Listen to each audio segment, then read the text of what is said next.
আসসালামু আলাইকুম। দেশ বিদেশ টিভি থেকে হুসেন বলছি। আমার চ্যানেলে সবাইকে স্বাগত। ব্রিটিশ মন্ত্রী ক্যাথরিন ওয়েস্ট বাংলাদেশে এসেছিলেন এবং তিনি ডক্টর ইউনূস সহ অনেকের সাথে সাক্ষাৎ করেছেন, পররাষ্ট্র উপদেষ্টা তৌহিদ হোসেনের সাথে। এবং 16ই নভেম্বর থেকে 17 নভেম্বর তিনি বাংলাদেশে ছিলেন।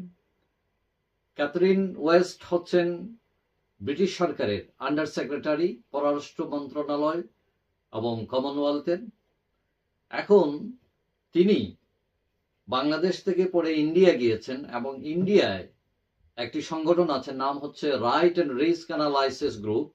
এটা দিল্লি ভিত্তিক একটি প্রতিষ্ঠান এবং এরা একটা চিঠি লিখেছিল তাকে, এবং চিঠিটা ছিল বাংলাদেশের শান্তি শৃঙ্খলা পুনরুদ্ধার, জবাবদিহিতা নিশ্চিত করা, মানবাধিকার লঙ্ঘন, এইসব বিষয়ের উপর আলোকপাত করে তারা একটা চিঠি দিয়েছিল, এবং সংখ্যালঘু নির্যাতন, এবং এই বিষয়ে তারা চেয়েছিল যে তদন্ত হোক জাতিসংঘের আন্ডারে।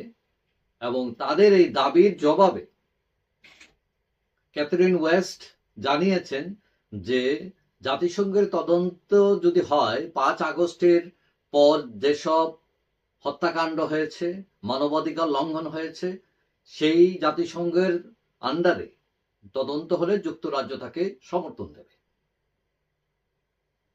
এখন ওই প্রতিষ্ঠান অর্থাৎ right and risk analysis group বাংলাদেশের পরিস্থিতি নিয়ে, আইন শৃঙ্খলা পরিস্থিতি, সংখ্যালঘু নির্যাতন যে চিঠি দিয়েছিল, সেই চিঠির জবাবে তিনি যেটা বলেছেন যে 5 তারিখের পরে। কিন্তু প্রশ্ন দেখা দিয়েছে 5 তারিখের আগে যেসব হত্যাকাণ্ড হয়েছে, বিভিন্ন অনিয়ম হয়েছে, সেগুলোর বিষয়ে তিনি কিছু বলেননি।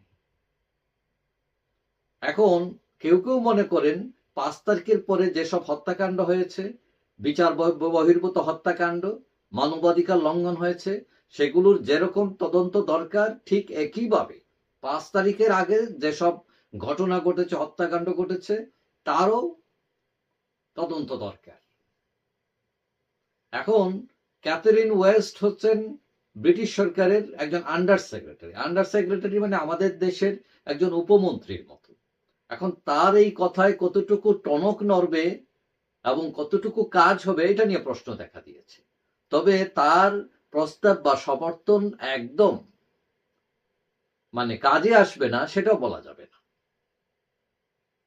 যাই হোক, বাংলাদেশের সাথে ব্রিটেনের একটি ভালো সম্পর্ক রয়েছে, এবং কিছুদিন আগে যে একটা গ্রুপ, পার্লামেন্টারি গ্রুপ, তারা আবার একটা তদন্ত, একটা রিপোর্ট, প্রতিবেদন তৈরি করেছে এবং সেটা ব্রিটিশ পররাষ্ট্রমন্ত্রীর কাছে দিয়েছে। এবং তারা বলেছে ইউরোপিয়ান ইউনিয়নের যেসব দেশ আছে তাদের কাছে সেটা পাঠাবে, এবং এইটা অনেকটা ডক্টর ইউনূসের বিরুদ্ধে যায় সেই রিপোর্ট, যদিও বাংলাদেশ সরকার এটা প্রতিবাদ করেছে। এবং এখন এইটা যে সাপোর্ট করা জাতিসংঘের যে তদন্ত, সেটাকে কেউ কেউ সাধুবাদ জানিয়েছেন, এবং কেউ কেউ এটাতে বলছেন যে ইনভলভ করতে। সেটা হলো 5 আগস্ট, 5 তারিখের আগে এবং পরে, দুইটাই কখন হয়েছে দুটোরই তদন্ত করার জন্য বলেছেন তারা। যাই হোক, দেখা যাক। যে কোনো অপরাধ হলে তদন্ত করা, এটা কোনো খারাপ কিছু নয়, যাতে সত্য বেরিয়ে আসে, যাতে অপরাধীদের শাস্তি দেওয়া যায়, নিশ্চিত করা যায়। যাই হোক, সবাই ভালো থাকবেন। আশা করি দেখা হবে অন্য কোনো ভিডিওতে, ইনশাআল্লাহ। আল্লাহ হাফেজ।